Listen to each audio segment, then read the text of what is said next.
ndayishaka ndayibura, kandi abantu benshi ntazo bari bafite. Iyo rero baburaga ibyangombwa aho ngaho kuri uwo murongo hari ibiremwa, ibyo biremwa nawe ubwoko bwabyo n'ubu njya byibaza. Ibyo biremwa byari bibi cyane kandi byavugaga nk'abantu. Nagiye kubona ingurube ihagaze ku maguru ya inyuma, ayandi ahagaze kujya mu kirere. Ingurube y'isirikare ifite imyenda y'isirikare, ibirokoroka ahangaha, iravuga nk'abantu. Ngiye kubona imbwa nayo irimo iragenda nk'abantu ariko iravuga nk'abantu. Ishinikira itegereje, noneho mbona injangwe zihagaze z'isirikare zigenda zimeze z'icyo z'isirikare. Injangwe z'isirikare ko ntarazibona, injangwe z'isirikare ni gute kandi zikavuga nk'abantu. Kitegereza mbona ingwe nyangwe, abo ingwe z'isirikare ko zifite umushinya, ishinikira zifite n'amapeti nkayabona gusa none agenda by'ibirokoroko bingaba bijya tujya tubona n'abayobozi bakomeye. Abo nizo ngurube nazo zirabyambaye, isi ibintu ndeba izi nzozi none inzozi bwo kuki. Ngiye kubona uwa mbere wari imbere yanjye byahise bimusingira. Hari bariyeri, iyo bariyeri twagombaga kuyitangaho ibyangombwa. Hanyuma rero uruhande rw'iyo bariyeri hari inyanja irimo igikoma kimeze nk'ikirunga cyarutse, igikoma cy'umutuku cyarabiraga gisebo. Rero bagize gute? Banayitwaye. Iradiyo maze kuyitanga ikora umurimo w'Imana, barayigura cyane, bagura n'amafaranga menshi. Amen. Hanyuma rero mu gutaha rero umukozi w'Imana w'umushyitsi aradusengera. Ntaje ngeze munsi y'urusengero Sekiba itasuba arambwira ati ini radiyo wari ufite urayiriye, ati nakora yitanze nta n'igihumbi baguhaye, ubwo se urumva bitagucatse? Kandi koko numva koko nanjye amajwi ahita mbana menshi, koko numva ndababaye. Agahinda karayishira radiyo ku mugani baranyuhisha. Nayigurishije nako nayitanze, sinanayigurisha ngo tuguremo n'agaceri. Ubwo koko Mana yanjye bikoze bundi n'ibiki. Abadayimoni baranteye umubabaro, rero ntahanye umubabaro mbabaye. Ngera mu rugo mbabaye. Umudamu abona ko ufite umubabaro, ariko umubabaro nawutewe n'abadayimoni. Navuye ku rusengero nishimye, ariko shitani yanjye ariko ntabwo 26,700 ndebye amenyo yasigaye ndabona yake ubwiye ati mbere zibyanjye manibutse aho kugira ngo mvure tongera manibutse. Noneho numvaga ayo mafaranga bidashoboka, ahubwo ayo mafaranga ashobora kuba ari ay'abantu bajya ikuzimu, kuko hari hagezweho ubuhamya bwitwa Lisa ukuntu abantu bajya ikuzimu. Navuga ati wasanga aba bantu bajya ikuzimu, aya mafaranga aba ari ikuzimu ngiye kuyora. Bandibutse ngeze ku isoko rya Nyarugenge ndatekereza ibibazo by'iwanjye biragarutse. Ati se ndataha nari mbonye amafaranga ndayanze use nabatereka asubiye. Noneho subirayo mvuga ati umukobwa ngiye kugenda ntarakaye ntanasuzugura, ariko abone ko nanjye biseye. Ngeze n'abaza niba ndamaze mujye murakagukinisha abantu. Atese kubera iki wa muntu gabo ibyo ayo mafaranga uvuze ubundi uko uwayakwaka wayamo, atari ko ufite ikibazo kitizanure ko ntayago mba ndari muhereje ngaho yasa abarayazanye 26,700 ndabyibuka, muherezaho 700 nyuma ndamaze ugenda ugure fanta, ariko ku mutima ndi kuvuga ati ntabwo rwari urukundo rwose. Ndi kuvuga ati niba nayo kwa shitani mpaye nawe dupfani ati ntabwo nabiyanze. Nubwo niyo tageti nari na ibyo mbabwira suko beshya kaba narigeze kuvuga ubukene nari mfite, ntabyo navuze, ahubwo nari maranye igihe saba umwuka we. Nicyo kintu nari gusaba Imana gikomeye cyane.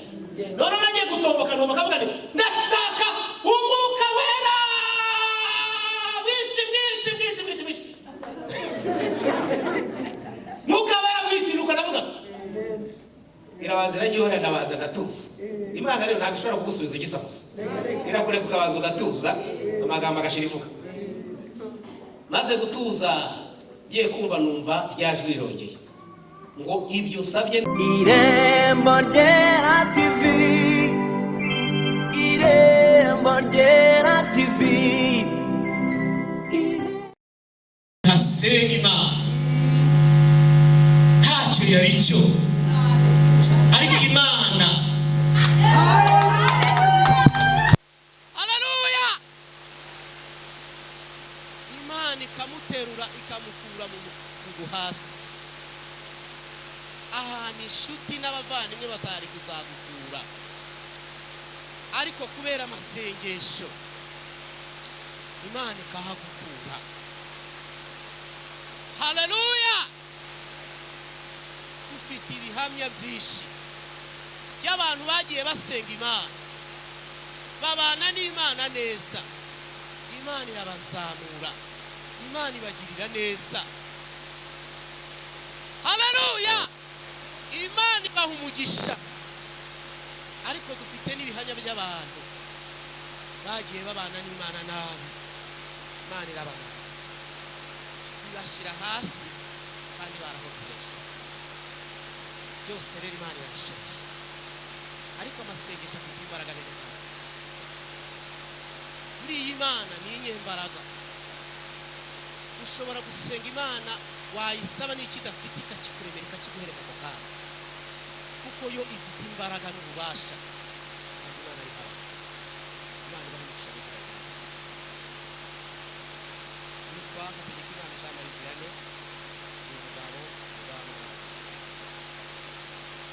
ugaruka hano abahaye ubuhamya babwira imirimo y'Imana n'ibitangaza by'Imana. Ubuzima bwanjye rero ubundi ni ubuhamya, uzanyumva mu buhamya bwinshi, ariko ibyo mbabwira ntabwo mbabwira ibyo bindira aha ngaha, ahubwo iwacu ku itorero abantu dukunda kubana mu masengesho cyane barabizi. N'ugiye mu muyobozi w'abanyamasengesho dusenga ku wa kabiri mu cyumba cyacu kirimo abantu bose. Rero kenshi ubuhamya nagiye buhagarara ntabwo ari ukuvuga ngo buzwi namwe gusa ngo ahubwo n'abantu benshi barabuzi. Imana rero ndayishimira ihabwa icyubahiro. Yongeye kuntumira rero kugira ngo tuganire ijambo ry'Imana. Hari uko rero uyu munsi Umwuka Wera yampaye, kandi uko yampaye niko ndibuze kubaha. Nibice k'ibi bintu atari byo dukura umurage w'abavandimwe, ahubwo bitubwira n'Imana. Ibyo tuvuga ntabwo ari ibyacu, ntabwo duheshwa n'amashuri twize, ahubwo duheshwa no gusenga Imana. Haleluya. Guhagarara rero ntabwo biba byoroshye. Utazabireba mukagira ngo biroroshye, burya birakomera. Imana yigeze kumbwira ntagira kubwiriza, ndabwira ngo nuhagarara mu gatutu ugiye kubwiriza uzadusenga. Uzase nese Imana kubera iki kwari baba badusenga. Ubwo ngo yigwa baseza ariko no gusenga. Ese kuri iki Imana irambwira ngo urugiye mureba abantu ushaka ngo ntange message mu bantu. Uhagaze hari utanga message ngamubwira abantu. Ariko na Satani abashaka barubwira kugaragaho abatangaza message. Kandi n'abarozi nabo baba bashaka kugira ngo nabo bahagarare batambutse message zabo. Noneho rero Imana irambwira ngo rero byose haleluya. Niyo mbabwira ngo guhagarara hano ntabwo ari ibintu biba byoroshye, ariko iyo twasenze Imana tubyoroshije. Imana ibahugisha izina rya Yesu. Hanyuma ni umuti yakoni hariya muri yatora rya Masogare nyine hazo ku Kimisagara ya kabiri, urumva gukora mu bayobozi. Hanyuma tukadusome ijambo ry'Imana, turareba hano muri Samweli wa mbere igice cya 17 turasoma n'umurongo w'8.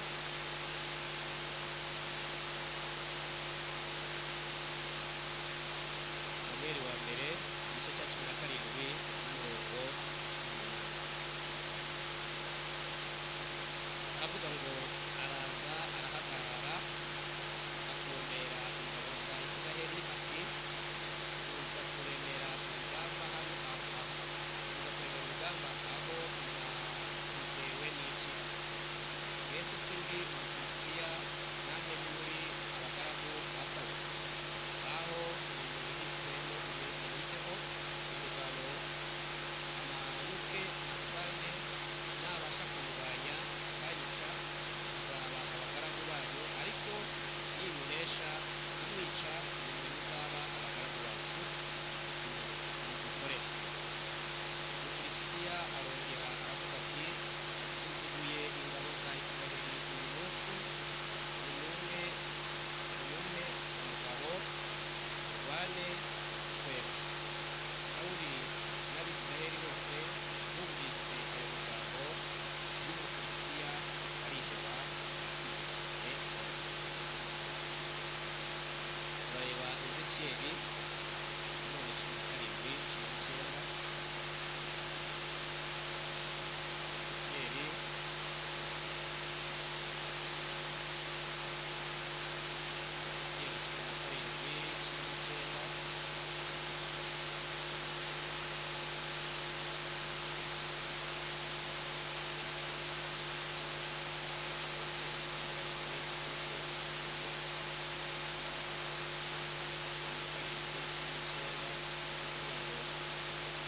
nicyo gituma umwami Uwiteka avuga ati, yirahiye ukuri, indahiro yanjye yasuzuguye n'isezerano ryanjye yishe, nzabigereka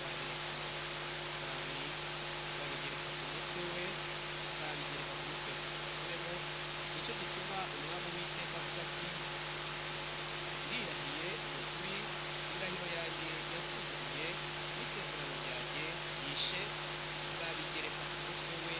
Amen. Kugira ngo rero aya magambo tuyaganireho, buri wese aze kuyatekerezaho, igihe wenda yaba arimo baganiriza, wenda bakiri gusoma Bibiliya, muraza kurasoma mwitonze. Yesu ashimwe. Hanyuma rero ijambo rihaye intego ivuga ngo kubana n'Imana ni kuzaba, bigeza umuntu icyo atarifuza nacyo. Kubana n'Imana neza bihesha umuntu kuba icyo atari kuzaba. Ndabizi ko aya magambo ngiye kuvuga yose utayafata mu mutwe, ariko uze kuganira. Yesu ashimwe. Kubana n'Imana neza bihesha umuntu kuba icyo atari kuzaba cyo.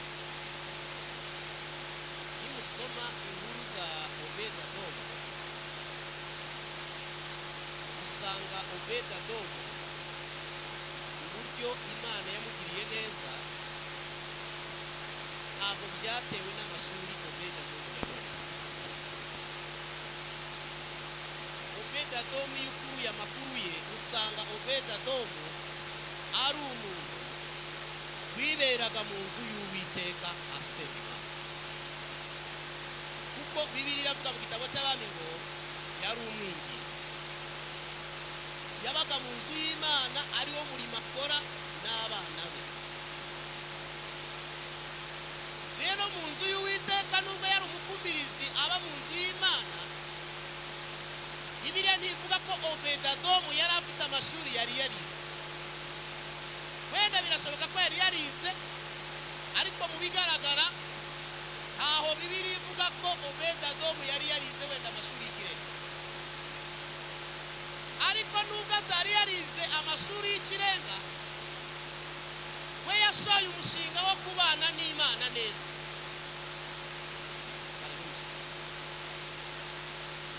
Aravuga ati, amashuri ntayo, ariko basi menye ko hari andi mahirwe yo kubana n'Imana neza.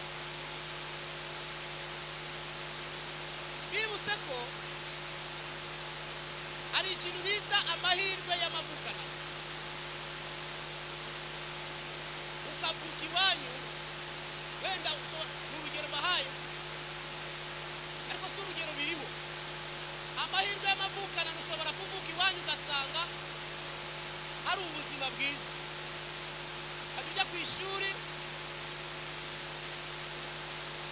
imodoka ikujya iwanyu, mufite imodoka ikajya kujyana ku ishuri, ukagira n'amahirwe yo kwiga ahantu heza bitewe n'ubushobozi iwanyu bafite cyangwa se umuryango ufite. Urumva mwene uwo muntu hari amahirwe yavukanye, ariko ayo mahirwe nta ruhare yabigizemo kugira ngo avukire muri uwo muryango umeze neza. Yagiye kwibona yisanga iwabo hari ubutunzi, hari amafaranga ameze neza. Uwo rero nuvuga inzara ntashobora kumva inzara, kuko inzara ntabwo ayizi. Nuvuga ubukene ntabwo abwumva. Iyo uvuze ko umuntu asonza, iyo uvuze ko abantu bashonje, we aravuga ati se bagiye bihangana bakarya basi, nubwo waba utabishaka wagiye wihangana basi ukarya. Ni ukuvuga ngo we ntabwo yumva uburyo umuntu asonza agapfa, ntabwo abizi. Yewe nigeze kugera mu rugo rw'abantu b'Imana, ariko abo bantu ni abakristo, abapagani. Noneho nsanga mu gihe hari mu gitondo bari kwinginga umwana ngo arye umureti, yawanze arimo ararira bamukubita yanze mu gitondo. Bamuhaga icyayi cyiza cyane ido, ariko nacyo yacyanze. Bashyiraho n'amatunda, umwana arayanga. Umubyeyi arababara cyane, arambwira ati uyu mwana ntabwo arya. Ariko kutarya si ikindi, yarabihaze kuko yabivukiyemo. Ubwo usengera nido, we yayivukiyemo. Ubwo usengera umureti, wenda utaranawurya, we yawuvukiyemo. Ayo rero ni amahirwe umuntu avukana, nta ruhare yabigizemo, si ugukora cyane, yagiye kwibona yibona muri uwo muryango. Ayo ni amahirwe ya mbere yitwa ngo ni amahirwe. Hakaza undi muntu wa kabiri ujya kuvuka, nawe yavuka agasanga barya ari uko baciye ishuri, agakurira aho ngaho, agasanga se aca inshuro na nyina aca inshuro. Nawe yatangira gukora, yatangira nako kugira imbaraga, nawe agatangira ajya guca inshuro. Akaba ari ubwo buzima yavukiyemo, ariko ntabwo yabigizemo uruhare. Yagiye kuvuka asanga ubuzima buzima. Ariko ndashaka kubabwira ikintu kimwe. Uyu muntu rero wavukiye muri ubu buzima bwo guca inshuro, agasanga se aca inshuro na nyina aca inshuro na nyina wabo na se wabo baca inshuro, umuryango wose batunzwe no guhingira abantu. Uyu muntu nubwo yavukiye ahangaha akaba ameze atya, nta handi hari ubuzima, nta handi abureba, kuko mwene usanga atarabizi, usanga nta mashuri. Ariko ndashimira Imana yo yashyizeho amahirwe ya kabiri abonerwa muri Yesu. Haleluya. Biravuze ngo nuvuga ngo Imana yashyizeho amahirwe ya kabiri, irinyuza muri ubu buryo bw'imibanire yacu n'Imana. Iravuga ngo uyu muntu nubwo nta mahirwe yagize yo kwiga, nubwo atagize amahirwe yo kuvukira mu muryango mwiza, ariko nabana nanjye neza, n'Uwiteka nzamuzamura. Haleluya.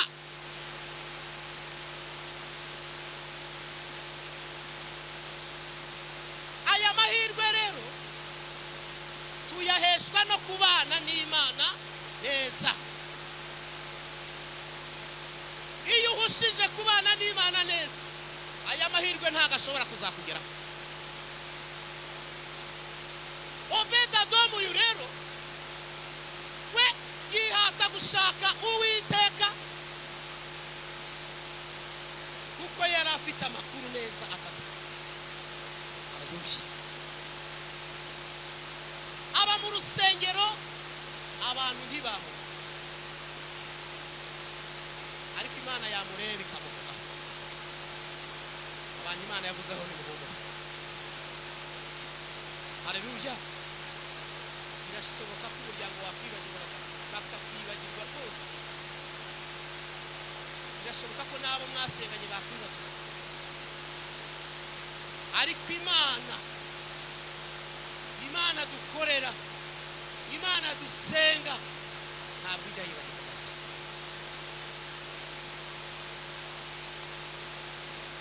Kuko Imana yari yaramuvuzeho,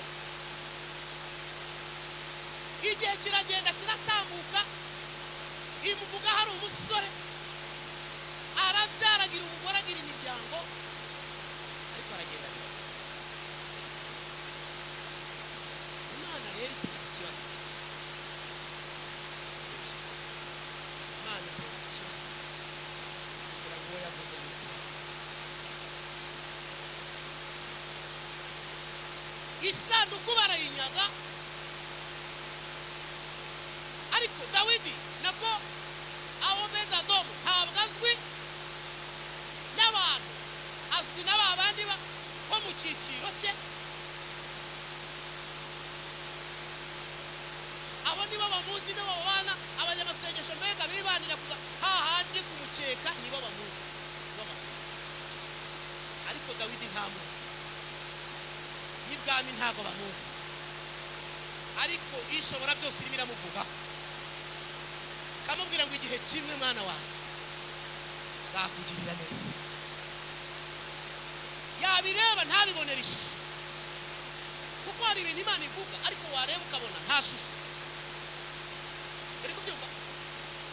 Wareba ukabona nta shusho.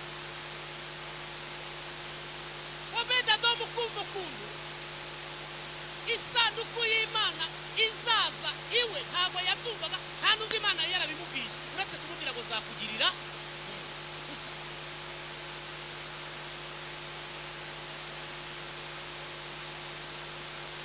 Turi ku ijambo rivuga ngo kubana n'Imana neza bihesha umuntu kuba icyo atari kuzaba. Isanduku barayinyaga, bamaze kuyinyaga, igihe kimwe rero bayinyeze barayigarura, ariko nabo bayigarura atari imbaraga zabo zitumye bayigarura, ahubwo bayigaruye kubera imbaraga z'Imana. Imana irashaka gutabariramo umuntu w'Imana witwa Obedi-Edomu. Biri mu mugambi w'Imana, ariko uvuga ngo kunyaga iyo sanduku umugambi w'Imana, ariko ntabwo Obedi-Edomu abizi, n'umwami ntabizi, n'abatambyi ntibabizi, ariko muri uwo mugambi harimo gutabara kw'Imana.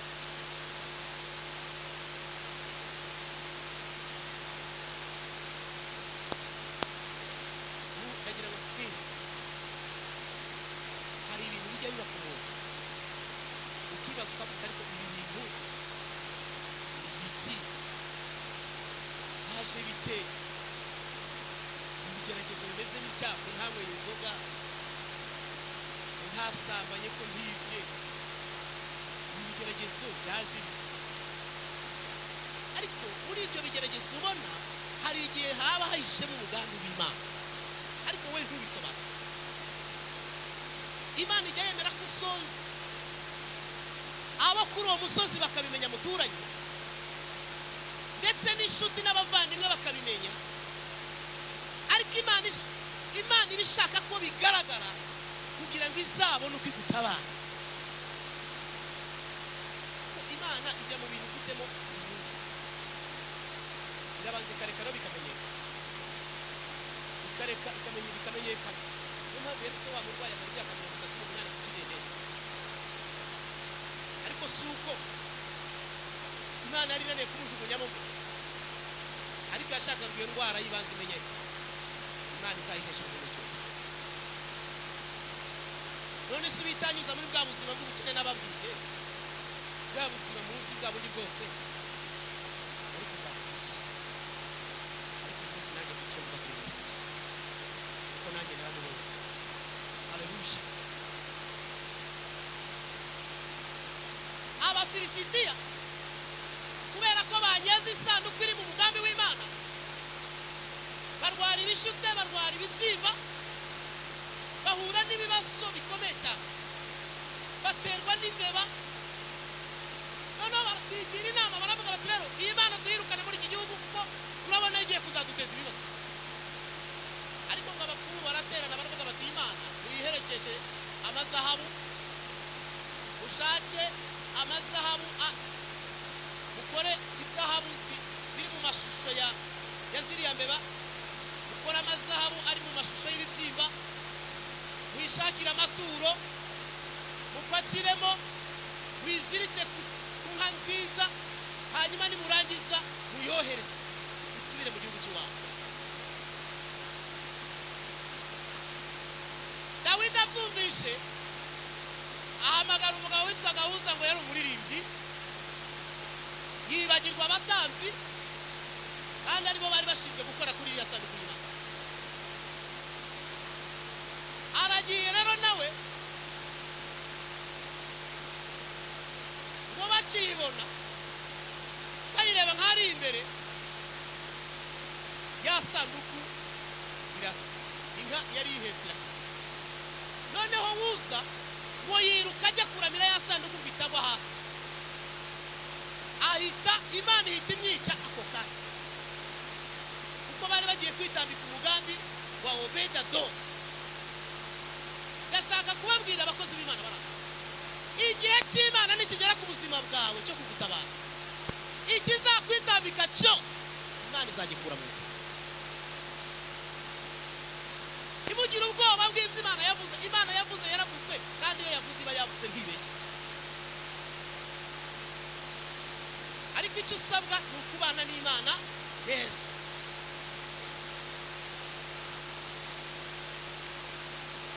Dawidi abibonye aravuga ati karakara ntabwo iyo sanduku nayiteze. Ngo bashaka baravuga ngo nta handi turayishyira heza, ariko abantu bamugira inama baramubwira bati hari umuntu w'umunyamasengesho, nubwo ibyo tutabyemera neza ariko Imana iramwemera. Iyi Imana irarakaye, ufate iyi sanduku muyoherezeyo. Yesu ashimwe, Yesu ashimwe.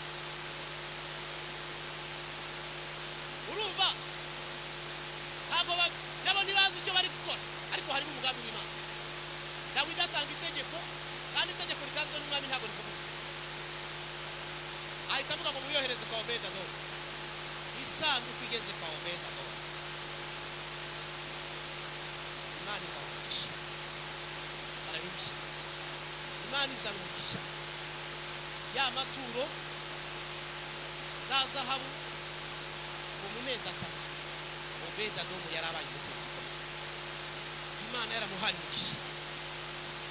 Haleluya.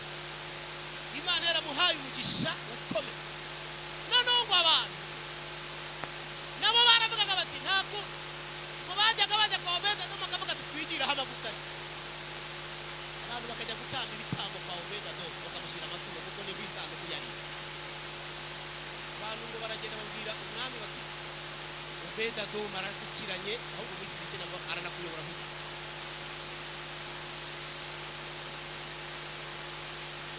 Ariko kubera ko amavuta ya Obed-Edomu atarayo kuba umwami, Imana iravuga iti icyo nashakaga ku buzima bwawe nakibuze, isanduku nisubire mu ihema ryanjye.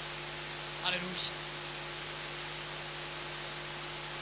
Twasomye irindi jambo ahangaha, inkuru za Dawidi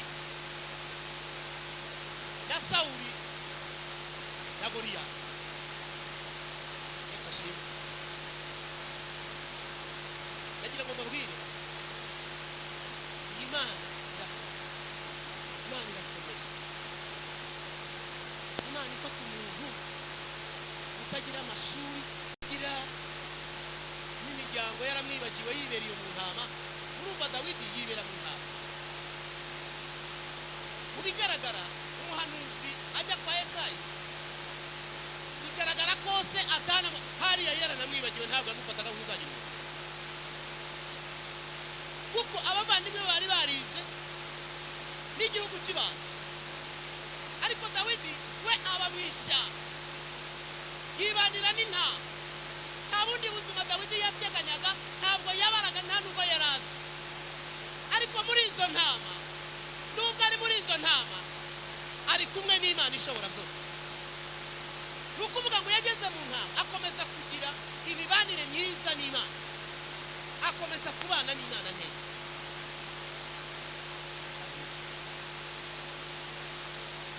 Kubana n'Imana neza bihesha n'icyo atakuzaba. Niba ushaka kugira icyo ubaca, ndagutangariza ngo ubane n'Imana neza. Ubane n'Imana neza, hagati yawe n'Imana habemo imibanire myiza, witware neza, kuko amahirwe yo kuvukira hahandi hakomeye nababwiye ntayo wagize.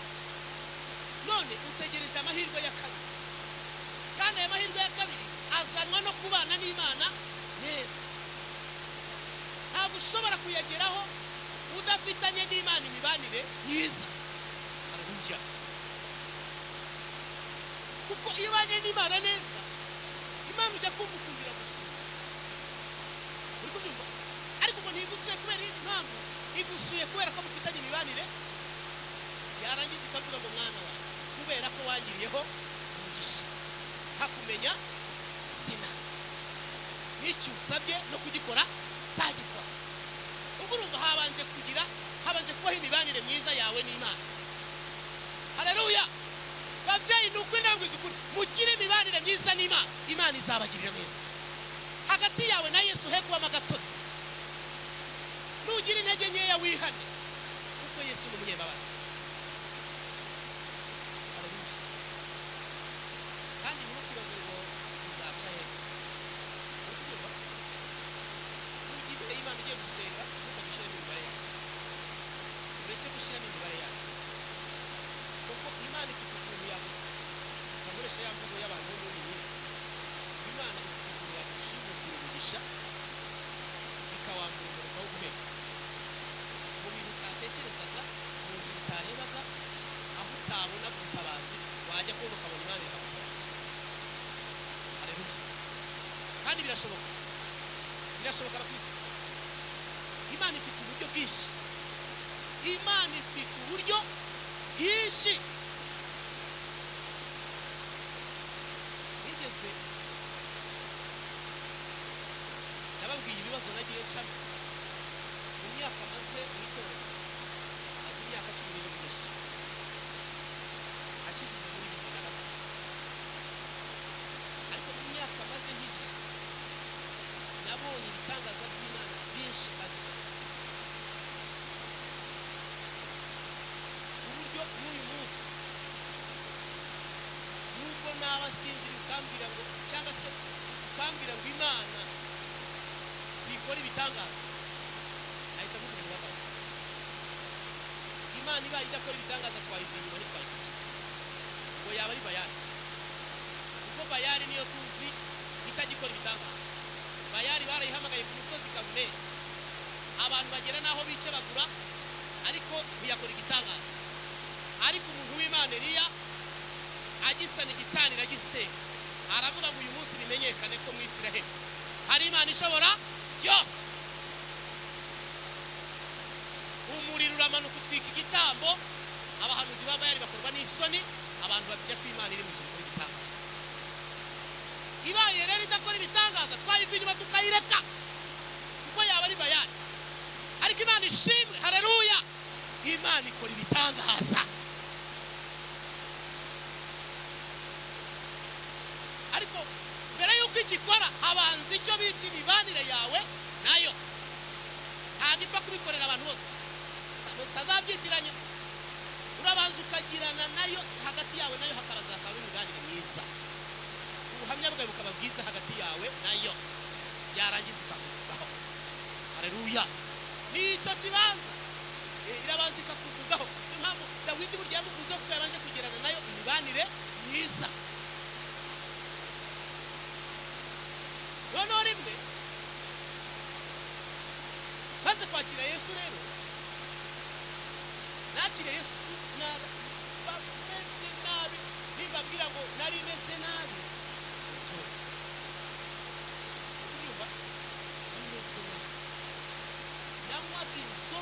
nyinshi nkanywa itabi ryinshi kugera aho abantu amazina yanjye bayibagirwa bakajya banyita myotsi. Kunyita myotsi, hari umuhungu w'inshuti yanjye niwe babanje kuryita, niwe mu itabi cyane kurusha, aza gukizwa, yewe sigara ndinywa, zina bari mukuraho bararimpeza, abari guhinduka myotsi. Ngeze hariya Nyabugogo muri 98, itabi nakomeje kurinywa, ndagenda mpinduka agasinzi, mpinduka akazizi, abantu barara. Rero nakijijwe mbabaye cyane, nakijijwe mvuye ahantu habi, ubuzima bubi cyane bugoranye. Urumva rero narindushye, iswa narabonaga amafaranga, ariko amafaranga nubwo nyabonye nkararanyamwere yose agashira. Umunsi umwe ndibuka mbwira umudamu wanjye, ndamubwira ngo reka ngurishe matora, ndabona amafaranga atari kuboneka, ngiye gucuruza.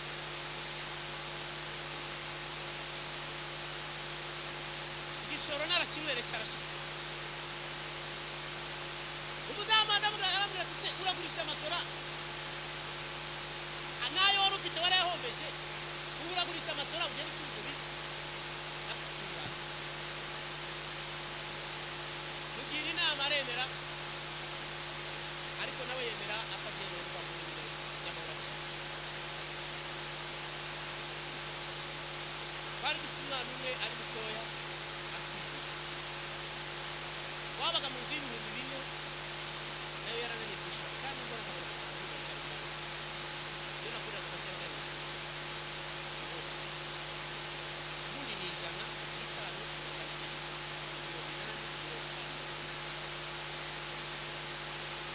Sishoboye, kandi ako kazi nakoraga ubu mwakwibaza rwose ni akahe kazi? Nari umukomisiyoneri. Noneho rero muri ubwo buryo nabonaga amafaranga menshi. Hari abazanye amabuye n'umunsi zahabu, nibabwira ngo nzi zahabu, yewe nubwo naba sinzi kuganiriza zahabu cyangwa iki,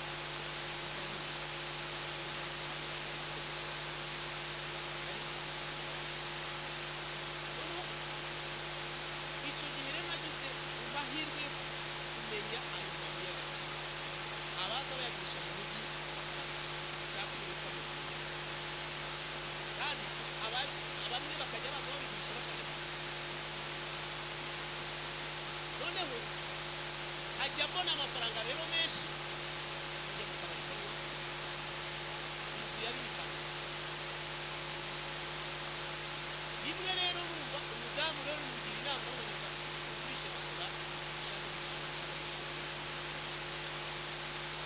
inzu yabini itagira umuriro, turara ku gitanda bitaga telemuka. Telemuka se hari abakiza, telemuka baza bigakiza, ndabona hari abakiza ntabwo bakiza. Icyo gitanda bitaga telemuka cyaranakuzwaga. Noneho rero matora ndayigurishije, mare kuyigurisha ngo umushyitsi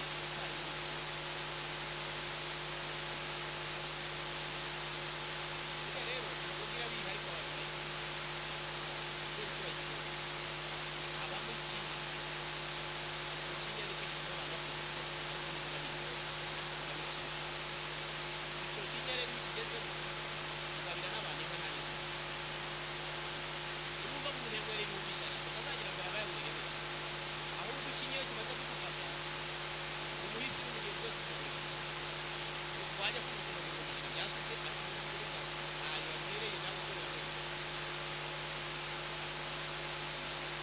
Noneho rero ari nayo mpamvu bagira ngo iyo umuntu akijijwe ntagire amahirwe yo guhabwa kubera akijijwe.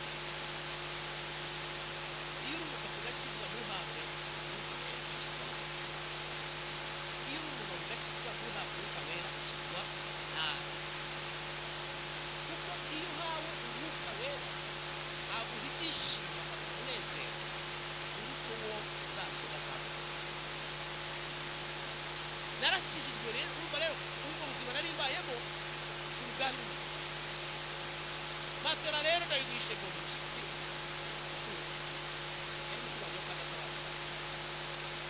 arasura arambwira ati shaka ari ndiye bakari wese.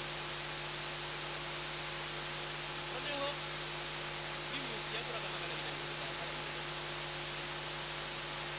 bira madamu windagiye umushyitsi reka ngende kuri agacupa kamwe.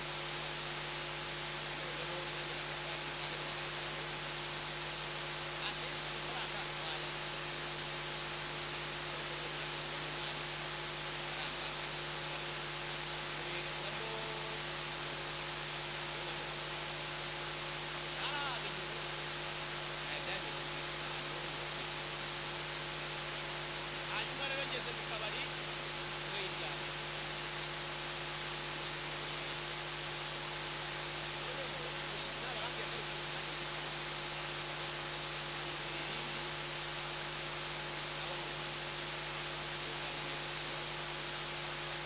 kimwe kimaze kumufata ndavuga ati se nikugira ntangira kugira abantu bityo banasinze yamufata saa munani z'ijoro. Umudamu arimo aragaragurika hasi inka ye kwa Satani narahababariye ndasengera n'abantu bazafasha ko ni hari cyane. Ubwo rero ntashe ntaha kareba ngeze ku rugi ntangira gutora mbere hari imiterere y'abagabo hari bariyeri. Iyo bariyeri twagombaga kuyitangaho ibyangombwa. Hanyuma rero uruhande rw'iyo bariyeri hari inyanja irimo igikoma kimeze nk'ikirunga cyarutse, igikoma cy'umutuku cyarabiraga gisero kigira kibiri. Ubushyuhe bwavaga muri icyo gikoma bwarazaga bugasanga abantu kuri wa murongo, bwaragukubitaga uruhu rukabyimba rukaza kagera hanga, amaso agaturumbuka akaza kagera hanga kubera ubushyuhe. Noneho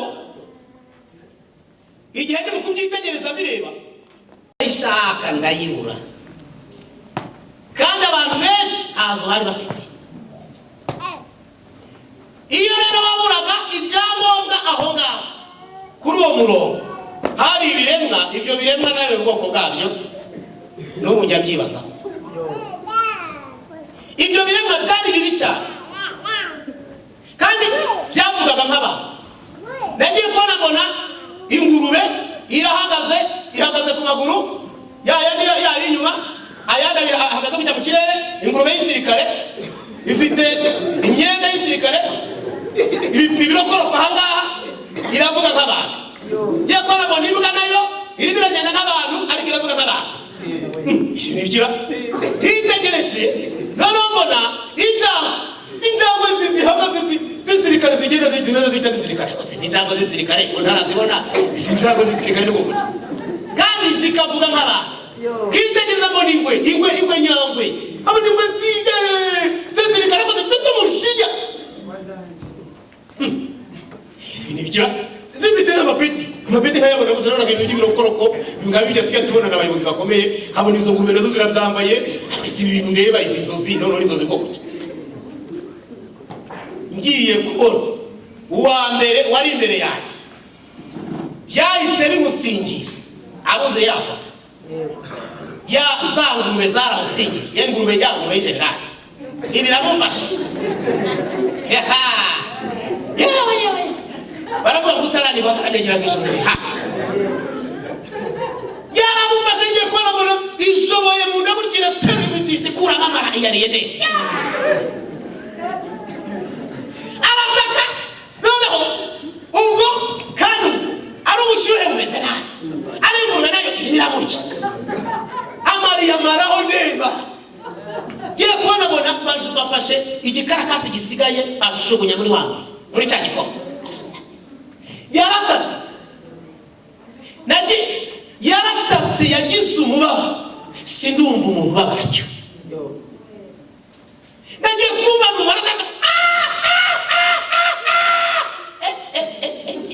ndebye ko ari ngewe ugezweho. Bakozi b'Imana bakristo mudakizwa neza, bantu badakizwa neza, mwaramenye Yesu, mwarakijwe muri mu nzu y'Imana, ntimukizwe neza, muzabireba. Uko nagashyushye ngiye bwa bushyuhe bwamuye, uruhu rwabyimbye rugeze aha ngaha, nanjye nabuze iyo nerekeza, ariko ni ngewe ugezweho. Ngiye kubona yangurube yangwe na yangurube no gwino yarambye ngo gwino natangiye gutaka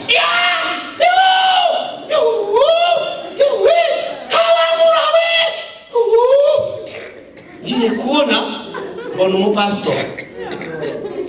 umupasitoro wambaye neza ikote uri mpamvu mbona nkunda costume nayikunda cyane.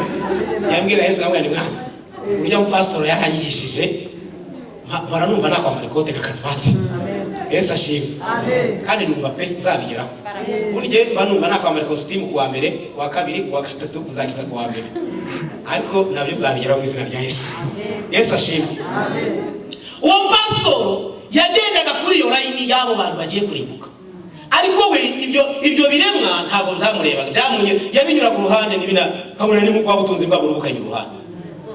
Ariko ndatanga nabise umupasitoro unyura aha ngaha, twebwe turimo turashya, we nta nashya baragenda none mbona ariho ariko areba neza. Yesu we Yesu ni mwiza. Babyeyi mu Yesu ni mu mukundi. Yesu ni mwiza. Nabo yari Yesu. Amena. Uje aho ngaho. Ariko Yesu gukurikirana akagenda ni kuzimu hahandi. Haleluya. Amena. Yesu ni mwiza. Bana Tanzania wa pastor we ni wangu. Arangije kubera ko uruhu rwabyimbye arambwira ngo tuza. Yashize urutoki mu gahanga ngo tuza. Noneho numva umubiri usubiyeho rubi. Bwabushyuye numva ndabose. Arambwira ngo tuza. Arambwira ngo mbese ngukuye ha ibyaha byawe wazabireka. Kwiba bigusabana kuba inzoga we ibwawe ukomene ryatawe n'urumogiwe nzahita bireka muranga. Nuko navugaga uko nanjye gusakuza ubushyuhe buragaruka rugera ngo tuza. Amwe ngo ntuze bwabushyuhe nabwo burongera buragenda. Reka mbabwire Yesu afite imbaraga. Afite imbaraga. Aragenda ni kuzima akagukurayo. Ubu hari abantu bashyizwe kuzimu muri iri teraniro ariko ari bukureyo.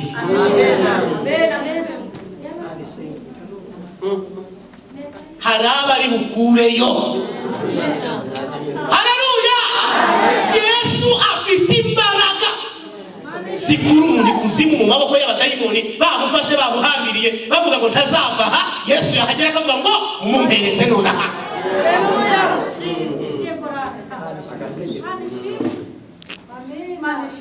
Arangije arambwira ngiye kugukura hano. Avuze ngo agiye kumva, nateze amatwi yose kugira ngo hatagira ijambo ricika. Arambwira ngo ngiye kugukura hano. Yego,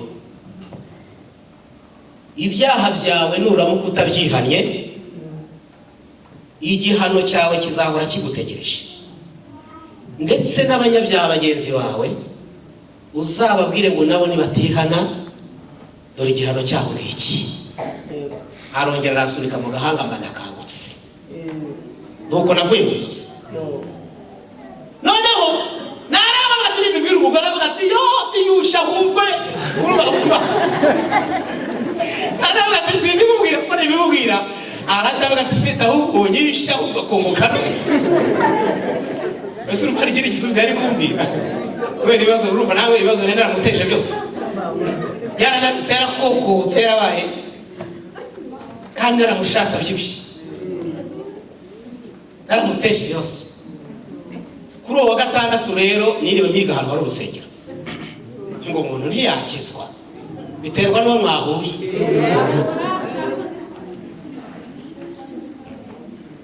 naragiye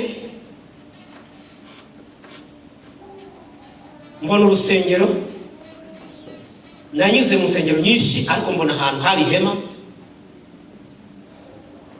barambwira ngo hano hasengera abarokore. Ndavuga nta hangaha ejo nzaza kuhakirizwa. Ngeze mu rugo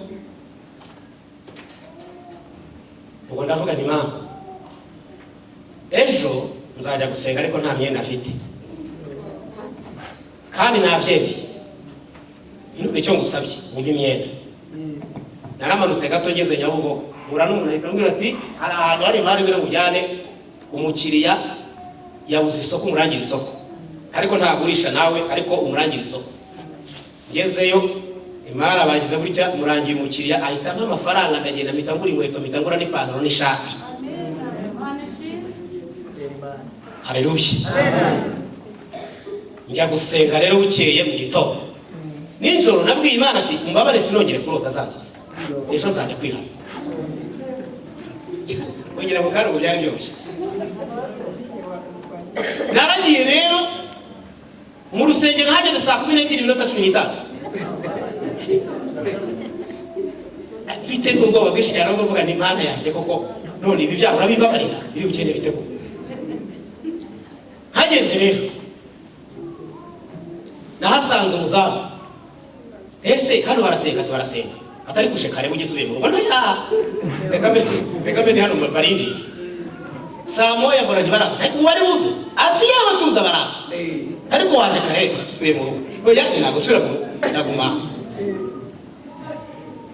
saa moya n'igice mbona baraza, nese baraza njya ati kuretse mu kanya baraje yewe gutuje. Ngiye kubona ngo na saa 2 abaririmbyi ba mbere baraje n'abanyamasengesho baje gusenga. Habagaho rero icyo gihe abanyamasengesho basengera iteraniro mu gitondo, baratangiye barasenze, nanjye nicaye hariya. Iteraniro riratangiye, mwigisha arigisha, aravuga ati ninde wumva atsinzwe n'ijambo ry'Imana? Nibijyaho ati gaho ngwino. Nahise nza ndapfukama natura ibyaha byanjye byose, maze kubyatura barasengera, ndakizwa kuva icyo gihe na bugingo n'ubu ndacyakishijwe. Haleluya. Amen. Ntabwo ndagwa, ntibarashe inyuma y'itorero, ndashashimira Yesu. Amen. Kandi ubwo buzima rero burumva ukuntu byari bimeze. Haleluya. Amen. Burumva ubukene nari mfite, burumva ukuntu byari bimeze. Ngo nsubire ku rusengero, maze muri iyo minsi maze kubatizwa, ngo nsubire ku rusengero. Twari ku rusengero ubwo murabyumva, twari turi kuba ku rusengero, umwigisha arahaza, bari batumiye mu bwitange bwo kuba ku rusengero. Aravuga ati rero Imana irambwiye ngo umuntu atanga ituro ryagereranywa n'uko Aburahamu yatanze Isaka. Imana irambwiye ngo ubikora Imana iramuha umugisha. Ubu abarokore bazi gukorera Imana bene data, uretse ko abo iyi minsi sinzi ukuntu byagenze, ariko abarokore b'icyo gihe bahakoreraga Imana.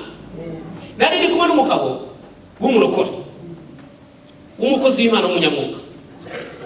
Noneho nawe yari akennye, ariko akaba afite sandari nziza yari yicaye iruhande rwanjye. Arangije abura Isaka, aravuga ati Isaka mfite ni televiziyo. Yari afite televiziyo mu rugo, aragenda arakaza, aravuga ati uyu ni Isaka wanjye, arayitanga.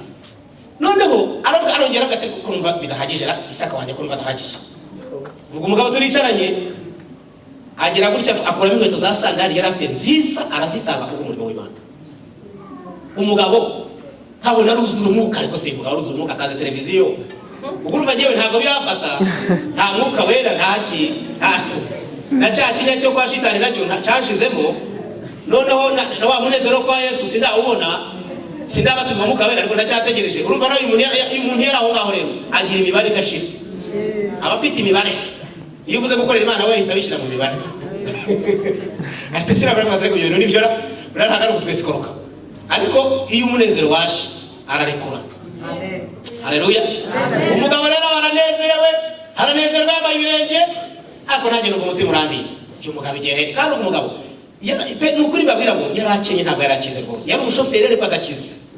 Yari afite amarinete yarwaraga amaso ariko afite amarinete manini cyane angana na parawize y'imodoka. Yari amarinete manini cyane. Uyu mugabo nta naguze muri rinete basi zigezweho arayatanze. Ngiye kumva nanjye numva umutima uri murandora. Iwanjye hakaba hari radio yitwa Sonitec. Iyo radio madamu mu byo twari twaragurishije byose, iyo radio yari yarambuje kuyikora kubera gukunda tiyatire. Noneho rero umva madamu wanjye we yari atarakizwa, ari bitarafata bitaragera umurongo muri kubyumva, atarajya no mu rusengero.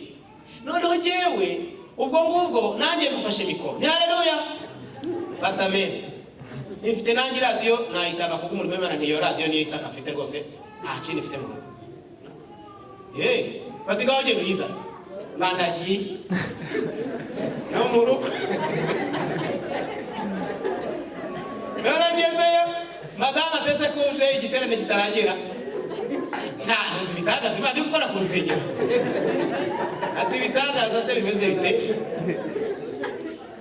Ati se ni Imana iravuze ngo umuntu atanga Isaka. Atugora abatari yaradi uje kujya. Yesu we ntabwo se none bigeza madama ndamwigisha because Imana tiradiyo n'undi ejo twari buzayigurisha, ariko yizane tuyitange. Imana yavuze ko izaza umugisha. Madama aravuga ati n'amatora barayijyanye twara.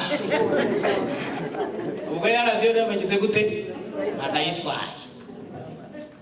Iradiyo maze kuyitanga ikora umurimo w'Imana, barayigura cyane, bagura n'amafaranga menshi. Amen. Hanyuma rero mu gutaha rero umukozi w'Imana w'umushyitsi aradusengera. Ntashegeze munsi y'urusengero se kibayita su arambwira ati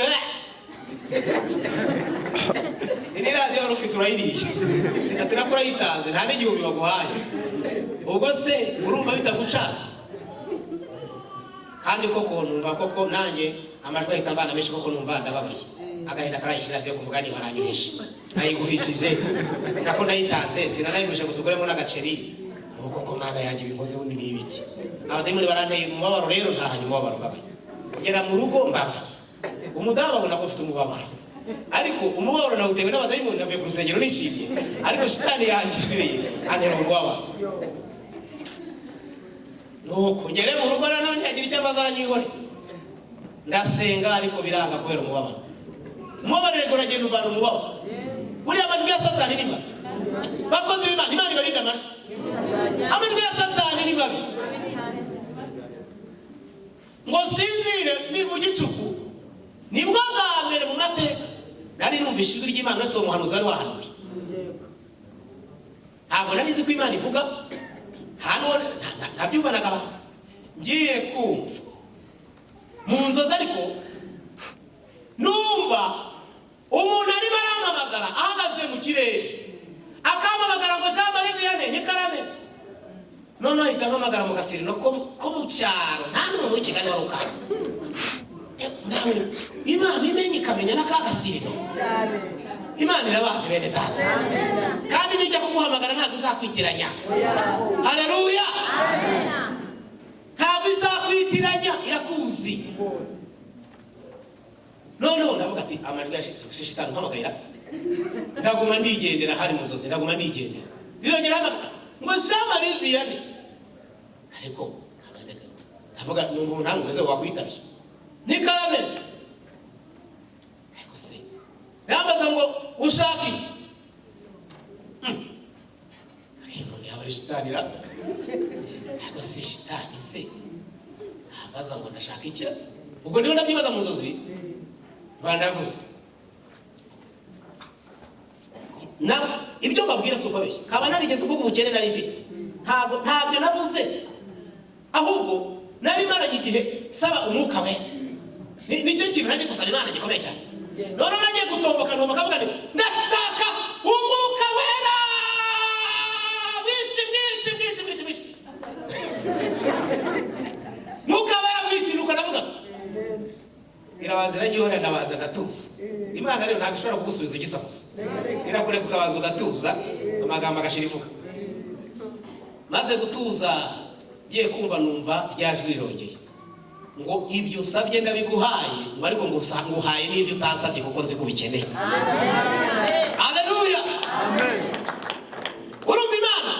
Yamama nababwiye ngo Imana iba idakora ibitangaza twayiva inyuma twayireka, ariko Imana ishimwe iracyakora ibitangaza kandi imirimo yayo iracyakomeje ku bantu bayo. Ntabwo yahagaze, iracyakora. Ariko mwibuke ijambo turiho ku mibanire myiza yawe n'Imana. Aho ngaho nihera biterwa n'imibanire yawe n'Imana.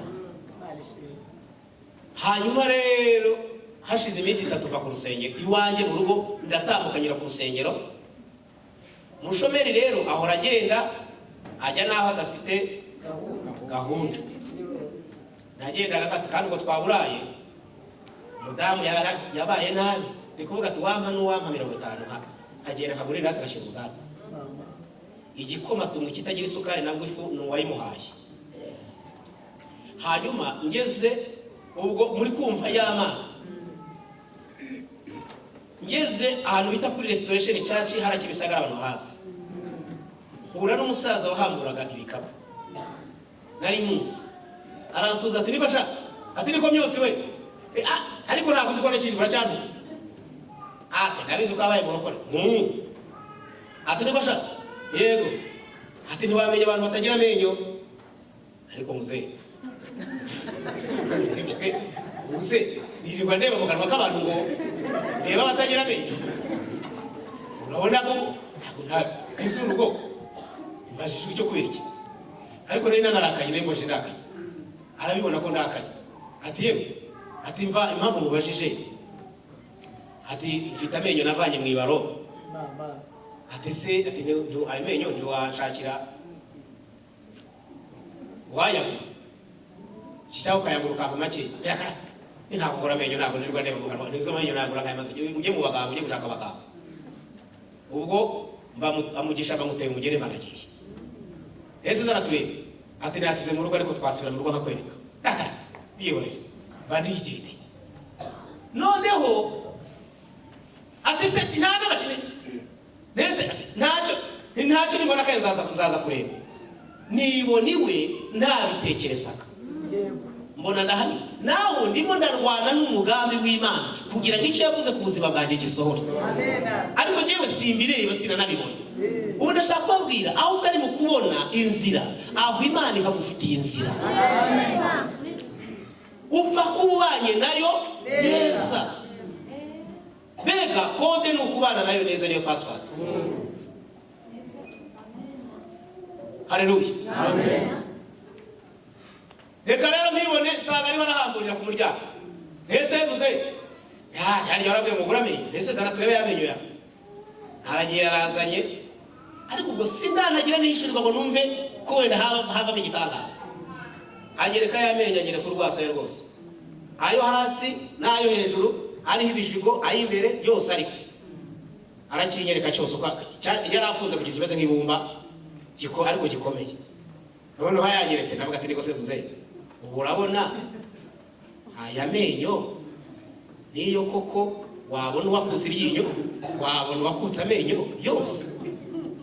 Nagatereka ati ntabwo nagura jya ubwo mba ndayamutereye bandagiye ngeze hepfo arongera ariko sha atubona n'abakimpaye sha twuzi ku munyamuki.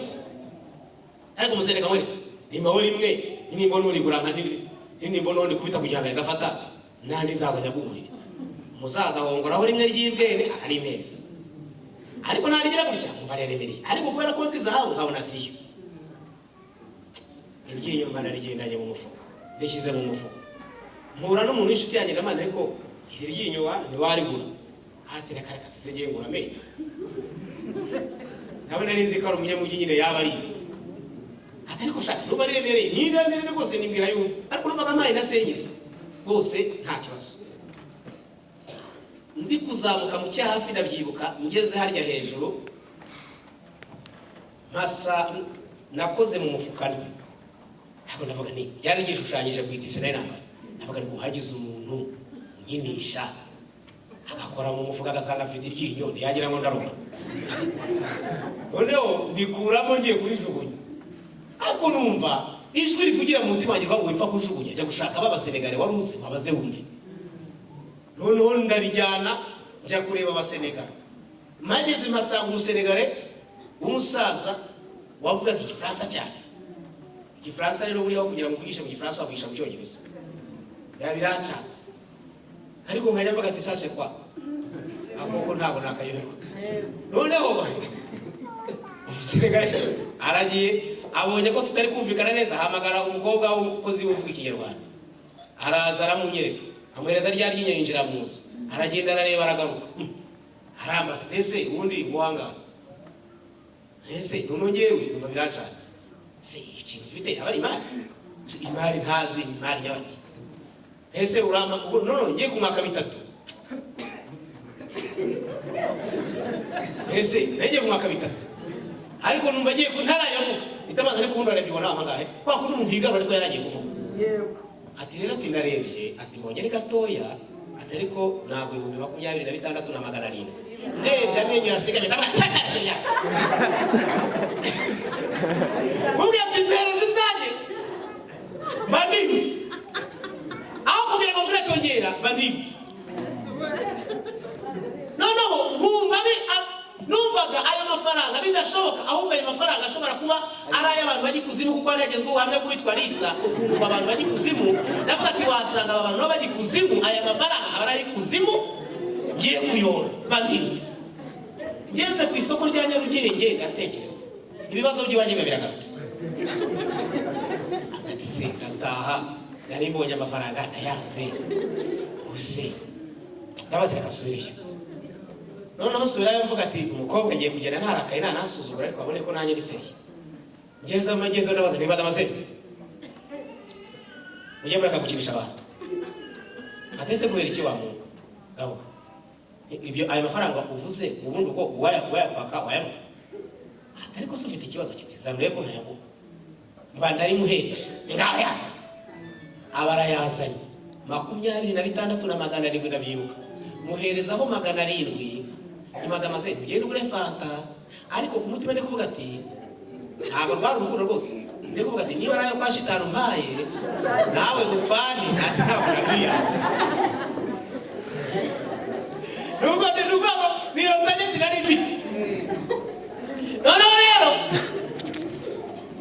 navuye nari mfite inzara ngeze hanze hari alimentation ndebye je numvira bishi noneho irindazi rubasindisha amata rubasinyasha mera nk'umwana bahaye ikintu haratigeze abona mu buzima.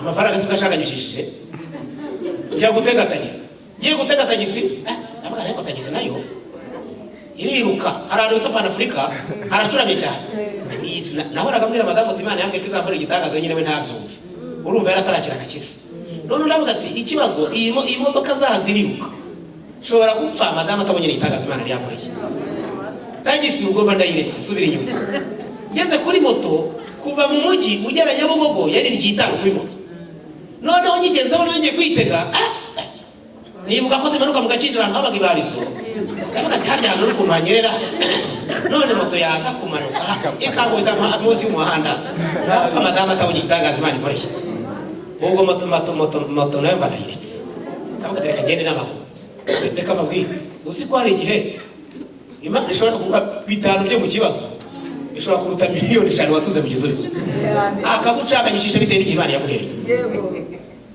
Noneho ubwo wari kumbona nuko nta kamera iyo haza kuba nka kamera byari kuba filime y'ubuzima yari kuba filime ndende hajya nca hakurya y'umuhanda ya Borodire kugira ngo moto zitangonga n'imodoka madamu ntamweretse igitangaza Imana yakoreye.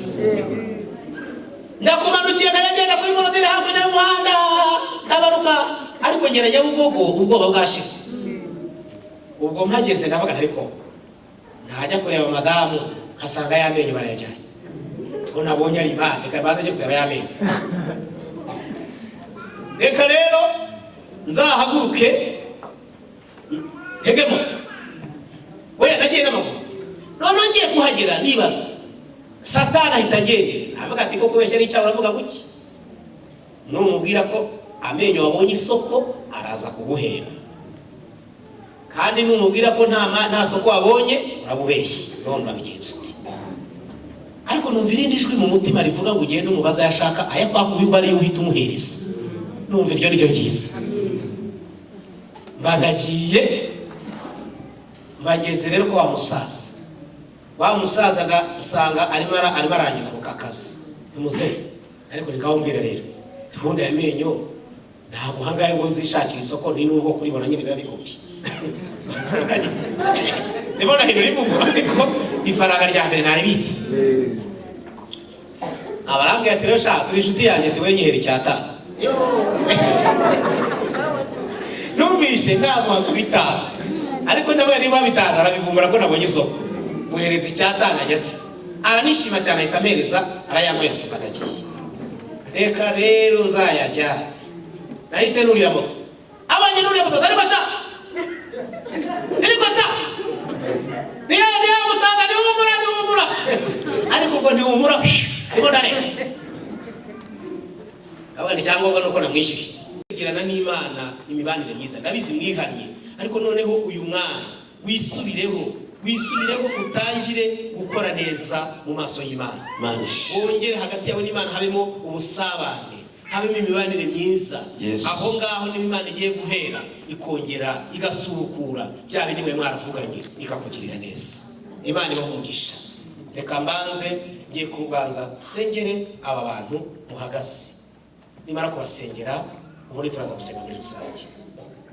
Uwiteka Mana yacu, uri Imana ifite imbaraga, uri Imana ifite ububasha.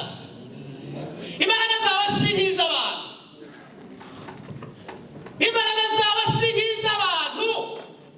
Uri Imana ibabarira. Sengeye aba babyeyi n'abagabo n'abasore n'abakobwa baciye bugufi batsinzwe n'ijambo ryawe, n'abasengeye Mwami dore hagati yawe nabo Satani yabibye mu rukungu, ariko nturanduje amasengesho mu izina rya Yesu. N'abasengeye kugira ngo imbaraga zawe zururukire kubakiza. Ubabarire ibyaha bagukoreye, baracumuye barandura barahumanye, ariko amaraso y'Igorogota abeze rwose bongere gutungana mu maso yawe. Kandi Mwami wanjye ndabingingiye cyane kugira ngo ubuzima bwabo bwongere kugira ishusho,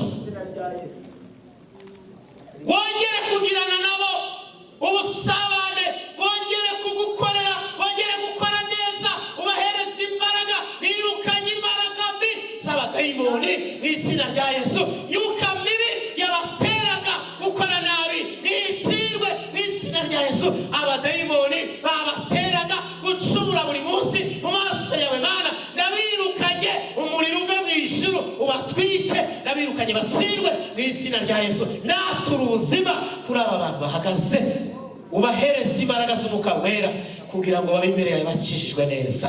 Urakoze ko gusenga kwanjye kumvishe, bisabye nizeye mu izina rya Yesu, amen. Abandi muhaguruke nese twese dusengane Imana, dusengane Imana. Imana iracyafite ubundi buryo. Nababwiye ngo Imana ibaye idakora ibitangaza twayiva inyuma, twayireka. Imana yacu ntabwo ari Bayali, ntabwo ari Ashera, ni Imana ikora ibitangaza. Ndagira ngo dusenge muri iri sengesho, wongere ubwire Imana uti Imana ndashaka ko imibanire yanjye nawe yiyongera, imibanire yawe n'Imana yiyongere. Abantu barashaka kwibanira n'abantu kuruta uko babana n'Imana. Abantu baravuga abantu kuruta uko bavuga Imana. Ariko hagati yawe n'Imana habemo ubusabane, habemo gukora neza. Aho niho Imana igiye guhera igatabara abantu bayo. Mwami Yesu wagiriye neza, ntiwananirwa ibyo uyu mupapa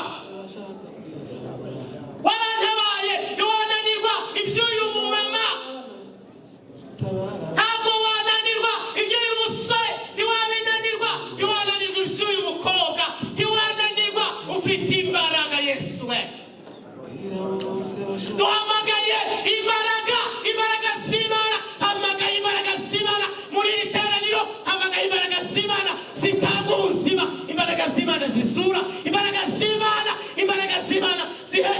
zima, imbaraga ziba zikura umuntu mu mukungugu zikamusambura, Yes. zikamwicazanya n'ibikomangoma.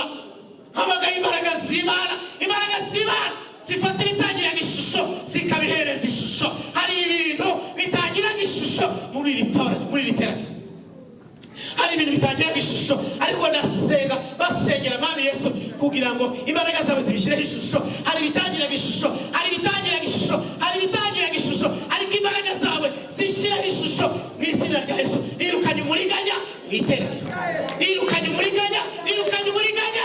Satani umuriganya yagiye ariganya abantu, yarabariganyije kenshi, yarabariganyije. Wavuze amafaranga arabariganya, wavuze umugisha arabariganya, wavuze ubukwe arabariganya. Satani yarariganyije, ariko akaka umuriganya ndamukubise, mukubitiye aha, kubise imbaraga z'umuriganya.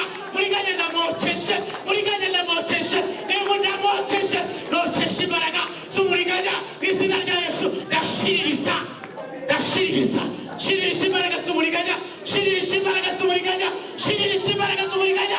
Nategeka imbaraga z'umuriganya kurekura mu izina rya Yesu. Muriganya narekure, narekure, narekure nonaha. Tegetse ko arekura, narekure mu izina rya Yesu. Irembo ryera